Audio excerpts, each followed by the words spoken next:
Hello बच्चों, कैसे हैं आप सब। उम्मीद करता हूँ सब बच्चे बढ़िया होंगे। मैं रोहित वर्मा, आपका दोस्त, आपका भाई। आज हम स्टार्ट करेंगे इकोटोन से। ठीक है, what is the meaning of ecotone. Ecotone से हम स्टार्ट करने वाले हैं। तो चलेंगे क्वेश्चन नंबर 50 तक। तो इकोटोन का जो है वो अर्थ क्या है। ठीक है, इकोटोन एक ऐसी जगह होती है जहाँ दो बायोम्स जो है वो मिलते हैं। ठीक है, बायोम्स जो हैं वो मिलते हैं। ठीक है, बायोम्स क्या होता है कि अलग तरह से तैयार किया हुआ एरिया। ठीक है, जहाँ उसके अकॉर्डिंग्स जो है वो प्लांट्स हो गए, एनिमल्स हो गए, लगाए जा सकते हैं। मतलब ये कह सकते हैं आप आर्टिफिशियल टाइप का एरिया तैयार करते हैं नेचुरल वे में। ठीक है, और वहाँ पे अपनी चॉइस के एनिमल रख सकते हैं, प्लांट्स लगा सकते हैं। तो इसमें हमारा ऑप्शन क्या रहेगा, ऑप्शन नंबर ए के साथ जो जो बच्चे गए हैं बिल्कुल सही रहेगा। नेक्स्ट क्वेश्चन की तरफ चलते हैं। ठीक है, नेक्स्ट क्वेश्चन क्या कहता है, मुल्ला पेरियार डैम। मुल्ला पेरियार डैम की बात की गई है कि मुल्ला पेरियार बांध जो है वो निम्नलिखित में से किस नदी पर है। ठीक है, मुल्ला पेरियार। एक चीज़ याद रखिए, जहाँ पे ये वर्ड आपको दिख जाएगा ना, पेरियार, ठीक है, तो बिना कुछ सोचे समझे केरला के साथ चले जाना। ये वर्ड जो है पेरियार जो है, पेरियार नाम पे डैम भी है, रिवर भी है, ठीक है, नेशनल पार्क भी है। ये सब जो कहाँ पे है, केरला में। ठीक है, तो यहाँ पे मुल्ला पेरियार जो है ये पेरियार रिवर के ऊपर ही बना हुआ है। इसमें ऑप्शन नंबर हमारा बी जो है वो सही रहेगा। पेरियार वर्ड याद रखिए, ये आपको बहुत बार देखने को मिलेगा। नेक्स्ट क्वेश्चन की तरफ चलते हैं। क्वेश्चन नंबर है 39।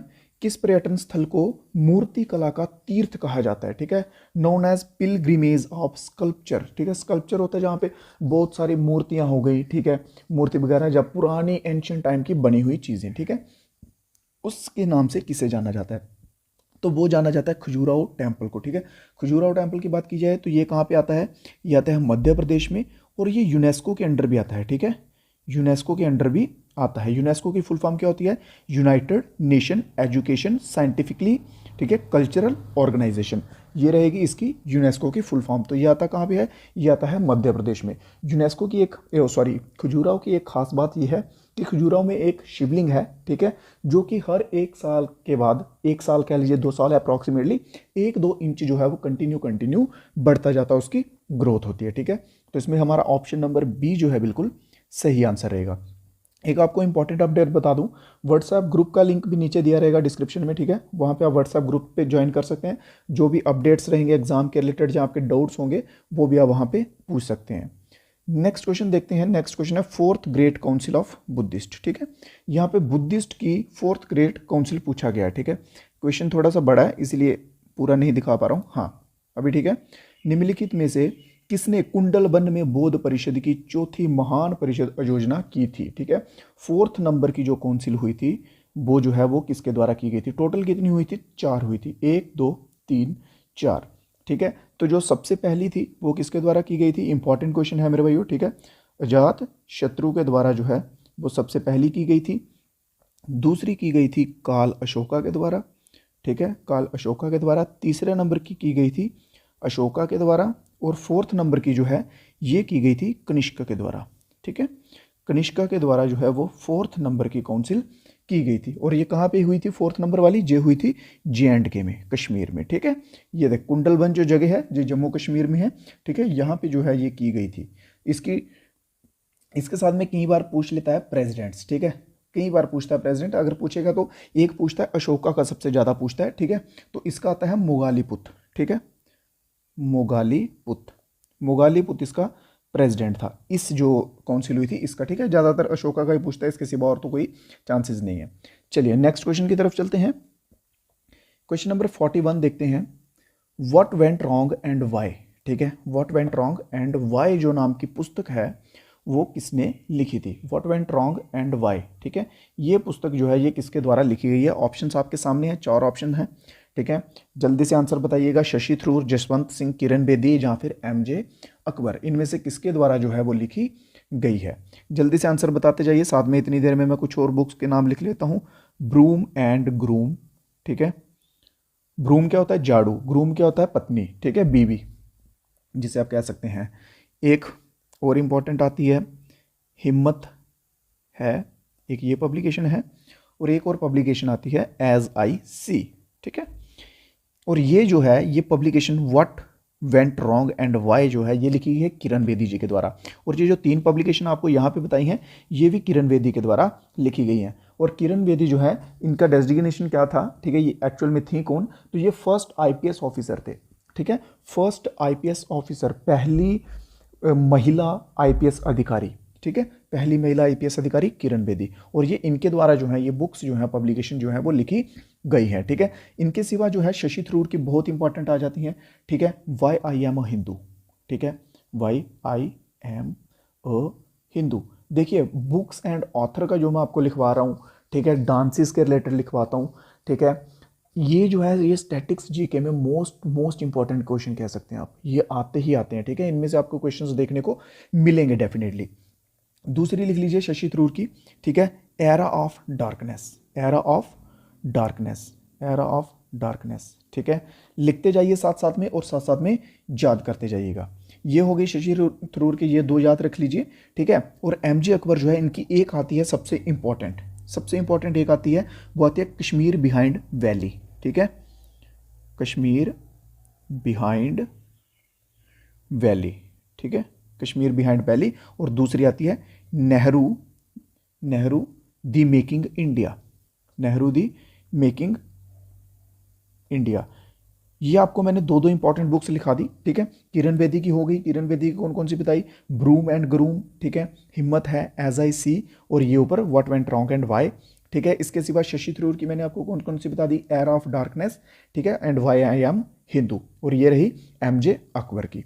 बुक्स को याद रखिएगा अच्छे से, इनको मत भूलिएगा। नेक्स्ट क्वेश्चन देख लेते हैं। जम्मू कश्मीर पर्यटन विभाग ने जून 2022 में किस शहर में सूफी उत्सव का आयोजन जो है वो किया था, ठीक है, जून 2022 में, ठीक है। जे&के टूरिज्म डिपार्टमेंट ने कौन से सिटी में जो है ऑर्गेनाइजेशन करवाई थी, ठीक है। जस्ट मिनट, हाँ तो जल्दी से बताते जाइए, ठीक है। ऑर्गेनाइज करवाया था सूफी फेस्टिवल जो है, तो ये करवाया था श्रीनगर में। ऑप्शन नंबर ए इसमें हमारा बिल्कुल सही आंसर रहने वाला, कहाँ पे, श्रीनगर में जो है ये करवाया था। नेक्स्ट क्वेश्चन की ओर चलते हैं। नेक्स्ट क्वेश्चन देखिए, जैसे मैंने आपको पीछे पेरियार बताया ना, वैसे ये पट्टाडकल भी याद रख लीजिए, ठीक है। पेरियार कहाँ का बताया मैंने आपको, जल्दी से बताएं, पेरियार मैंने आपको कहाँ का बताया है, पेरियार जैसे मैंने आपको बताया है केरला का, वैसे पट्टाडकल जो है ये कर्नाटका का है, ठीक है। जैसे पेरियार याद किया वैसे पट्टाडकल याद कर लीजिए, ये भी यूनेस्को की एक साइट है, ठीक है। कहाँ पे आती है, कर्नाटक में आती है। मोस्ट इंपॉर्टेंट, ठीक है। पेरियार और पट्टाडकल साउथ में, ये दोनों नाम याद रखिएगा। नेक्स्ट क्वेश्चन की तरफ चलते हैं। नेक्स्ट क्वेश्चन आता है 5 ईयर प्लान के ऊपर, ठीक है। देखिए अगर तो ये नॉर्मली पूछ लें, टोटल जो है फर्स्ट ऑफ ऑल आपको बता दूं, टोटल कितने 5 ईयर प्लान हुए हैं, 12 हुए हैं, ठीक है। स्टार्ट कब से हुआ था, 1951 को पहला हुआ था, ठीक है। और जो 12th नंबर का प्लान है ये एंड कब हुआ था, 2017 को, ठीक है। 2012 से लेके 2017 तक जो है ये 12th नंबर का चला था। अगर तो ये पूछ लें डेट, तो भाई डेट तो हम बता सकते हैं आराम से, बट ये पूछते हैं कि किस बेस्ड पे था या किसके आइडिया के बेस पे था। देखिए यहाँ पे भी इन्होंने क्वेश्चन पूछा है वो कि सेकेंड 5 ईयर जो प्लान था वो किसके आइडिया पर बेस्ड था भाई, किसके विचारों पर आधारित था, ठीक है। तो ये किसके विचारों पर आधारित था, ये आधारित था प्रशांत, ऑप्शन नंबर ए देखिए, प्रशांत चंद्र, इनके विचारों पर ये जो है आधारित था। 5 ईयर प्लान कौन सा नंबर का, सेकंड नंबर का, ठीक है। ये भी आपको एक स्पेसिफिक वीडियो में कवर करवा दूंगा। जितने भी 12 के 12 प्लान्स आए हैं, 5 ईयर प्लान आए हैं, ठीक है, वो सारे कवर करवा दूंगा। उनका बेस क्या है, किस बेस पे थे, किसके आइडिया पर थे और उनका क्या मोटिव था। चलिए नेक्स्ट क्वेश्चन देख लेते हैं। Red data book, red data book जो है इसमें किसका नाम दर्ज किया जाता है। ये क्वेश्चन है मेरे भाइयों 8th क्लास का, 8th या फिर 9th क्लास का, ठीक है। 8th 9th क्लास का ये क्वेश्चन है कि रेड डाटा बुक जो है उसमें किसका नाम जो है दर्ज किया जाता है। जहाँ पे आपने डायनासोर्स के बारे में पढ़ा होगा साइंस में, ठीक है, एक्सटिंक्ट एनिमल, डोडो के बारे में पढ़ा होगा, डायनासोर के बारे में पढ़ा होगा, ठीक है। वो जो जानवर वो स्पीसीज, वो प्रजातियां जो खत्म होने की कगार पे आ चुकी हैं या जो नाम मात्र के बराबर बची हुई हैं, जैसे हमारे इंडिया में टाइगर्स, ठीक है, हमारे इंडिया में जैसे टाइगर नहीं, चीता जो है, जैसे हमारे इंडिया में चीता नहीं है। अभी आपने देखा कि अफ्रीका से पीछे एक दो वर्ष में चीते लाए थे, ठीक है, वैसे ही, ठीक है, उन्हें कहा जाता है एक्सटिंक्ट, जो खत्म होने की कगार पे आ गई हो। तो इस बुक में किन का नाम लिखा जाता है, रिकॉर्ड किया जाता है, एंडेंजर्ड एंड एक्सटिंक्ट स्पीसीज, ठीक है, जो खतरे में हो और जो खत्म होने के कगार पे हो, उन चीजों का इसमें नाम लिखा जाता है। नेक्स्ट क्वेश्चन देख लेते हैं। कौन सा भारत का पहला स्टेट है, जस्ट मिनट, 1 मिनट, हाँ, निम्नलिखित में से कौन सा राज्य खेल का उद्योग का दर्जा देने वाला भारतीय पहला राज्य बन चुका है? ठीक है, Indian state to accord sports and industry status. ठीक है, किसने स्पोर्ट्स को इंडस्ट्री स्टेटस दे दिया है? वह कौन सा राज्य है जो भारत का पहला बन चुका है? तो भाई मेरे साहब वो बन चुका है मेरे भाइयों, कौन सा? ऑप्शन नंबर डी, मिजोरम बन चुका है पहला स्टेट। ठीक है, और मिजोरम बन चुका है, बहुत बढ़िया, बिल्कुल बिल्कुल, हाँ हाँ सही। ठीक है, तो मिजोरम बन चुका है। तो मिजोरम के सीएम और गवर्नर का नाम तो याद होना चाहिए। ठीक है, क्योंकि ये सीएम और गवर्नर के बेस्ड पे ही हुआ है। ठीक है, तो सीएम है इनके जोरामथेंगे। ठीक है, अगर प्रोनाउंसिएशन थोड़ी सी गलत हो जाए तो माफ़ कीजिएगा। ठीक है, स्पेलिंग में यहाँ पे लिख देता हूँ मैथेंगे। ठीक है, जोरामथेंगे ये हैं, और गवर्नर का नाम है डॉक्टर हरि बाबू। ठीक है, डॉक्टर हरि बाबू, डॉक्टर हरि बाबू कंबापथी, कंबापथी। ठीक है, कंबापथी, डॉक्टर हरिबाबू कंबापथी और जोरा मैथेंगे जो हैं ये सीएम और गवर्नर हैं कहाँ के? मिजोरम के। इनकी अंडर, इनके नेतृत्व में जो है स्पोर्ट्स एंड इंडस्ट्री स्टेटस जो है मिजोरम स्टेट को भारत में पहला मिल चुका है। ठीक है, और जिसकी वजह से इनके स्टेट का नाम जो है वो इतिहास में आ चुका है। नेक्स्ट क्वेश्चन देख लेते हैं, निम्नलिखित में से किस राज्य ने भारत का सबसे बड़ा वन क्षेत्र है? ठीक है, फॉरेस्ट कवर जो है सबसे ज़्यादा, largest forest cover in India. ठीक है, भारत के किस राज्य में सबसे ज़्यादा फॉरेस्ट कवर है? ठीक है, कौन सा ऐसा राज्य है जिसमें जंगल का जो है जगह है वो बहुत ज़्यादा है, जिसमें जंगल ने कवर की है? तो वो कौन सा आ जाता है मेरे भाइयों? वो आ जाता है फर्स्ट नंबर पे मध्य प्रदेश। ठीक है, option number A. Arunachal Pradesh के साथ बच्चे कंफ्यूज हो सकते हैं, बट अरुणाचल प्रदेश नहीं है। अरुणाचल प्रदेश क्योंकि कहाँ पे है? सेकंड नंबर पे। ठीक है, क्योंकि फर्स्ट सेकंड में जहाँ पे हमने एक्यूरेसी के साथ चीज़ें नहीं पढ़ी होती हैं वहाँ पे हम फर्स्ट और सेकंड चीज़ में कंफ्यूज हो जाते हैं। ठीक है, जैसे एग्जाम्पल के लिए आपको बता दूँ, एक नाइल रिवर है और एक अमेजन है। ठीक है, एक नाइल है एक अमेजन है। अगर क्वेश्चन आ जाता है कि लॉन्गेस्ट कौन सी है भाई, ठीक है, तो बच्चे कंफ्यूज हो जाते हैं, यार नाइल होगी कि अमेजन होगी। अगर पूछ ले लार्जेस्ट कौन सी है भाई, तो कंफ्यूज हो जाते हैं, क्योंकि मिलते जुलते वर्ड हैं। लॉन्गेस्ट जो है वो नाइल है, अगर बात की जाए लार्जेस्ट की, बड़ी की, तो वो लार्जेस्ट कौन सी है? अमेजन है। ठीक है, लॉन्गेस्ट और लार्जेस्ट में फ़र्क होता है। तो इसी तरह से अरुणाचल प्रदेश जो है ये सेकंड नंबर का है। इसमें हमारा आंसर क्या रहेगा? ऑप्शन नंबर ए जो है बिल्कुल सही रहेगा। नेक्स्ट क्वेश्चन की तरफ चलते हैं, साथ में होमवर्क भी आपको मिल जाएगा नेक्स्ट क्लास के लिए। Aurangzeb was the son of, Aurangzeb जो है वो किसका पुत्र था? किसका बेटा था भाई औरंगजेब? ठीक है, जल्दी से औरंगजेब जो है वो किसका बेटा था? ठीक है, तो औरंगजेब किसका बेटा था? औरंगजेब था शाहजहां का बेटा। किसका बेटा था भाई? शाहजहां का बेटा था औरंगजेब। चलिए, यहाँ पे मुगल एम्पायर से है ये, तो मुगल एम्पायर के फाउंडर कौन है? फाउंडर पूछ लिया जाता है भाई, फाउंडर कौन है? तो फाउंडर है बाबर।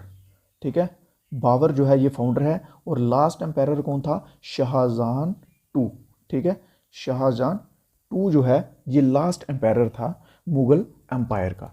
नेक्स्ट क्वेश्चन की तरफ चलते हैं। क्वेश्चन नंबर आ जाता है 50 नंबर का क्वेश्चन है। ठीक है, आज का लास्ट क्वेश्चन है, ये आपको होमवर्क के लिए दे रहा हूँ। ठीक है, ये आपकी ड्यूटी है मेरे भाइयों कि इसका आंसर ढूंढिएगा, गूगल कीजिए, सर्च कीजिए, तो इसका आंसर ढूंढ के आपको कमेंट बॉक्स में आंसर देना है। ठीक है, नहीं तो अदरवाइज जो कल की नेक्स्ट क्लास रहेगी उसमें मैं आपको इसका आंसर दे दूंगा। ठीक है, दोस मोचे और लोसार भारत के किस वाग्य में मनाए जाने वाले त्यौहार है? किस भाग में मनाए जाने वाले त्यौहार हैं? ठीक है, कौन सी जगह में ये सेलिब्रेट किए जाते हैं? इंडिया के कौन से पार्ट में? लद्दाख, जम्मू, सिक्किम या फिर अरुणाचल प्रदेश? ये आंसर जो है इसका आपको देना है। ठीक है, आज की क्लास के क्वेश्चंस जो हैं वो पूरे हो चुके हैं। नेक्स्ट क्लास में और क्वेश्चंस लाएंगे। अगर आपके कुछ स्पेसिफिक टॉपिक्स पे क्वेश्चन चाहते हैं तो आप वो भी बता सकते हैं। ठीक है, नीचे मैंने आपको जैसे बता दिया, डिस्क्रिप्शन में व्हाट्सएप ग्रुप का लिंक दिया रहेगा। ठीक है, इंस्टाग्राम दिया रहेगा, टेलीग्राम दिया रहेगा। अगर आपको कोई क्वेरीज रहती हैं तो वहाँ से आप कॉन्टैक्ट करके पूछ सकते हैं। ठीक है, तो मिलेगी जल्दी ही नेक्स्ट क्लास में। तब तक के लिए अगर भाइयों आप नहीं जुड़े हो हमारे साथ, चैनल को सब्सक्राइब जरूर कर लीजिएगा, ताकि आने वाले और जितने भी वीडियोज़ होंगे उनके आपको नोटिफिकेशन टाइम टू टाइम मिलते रहेंगे। तो दीजिए इजाज़त, मिलते हैं नेक्स्ट क्लास में। तब तक के लिए जय हिंद, जय भारत।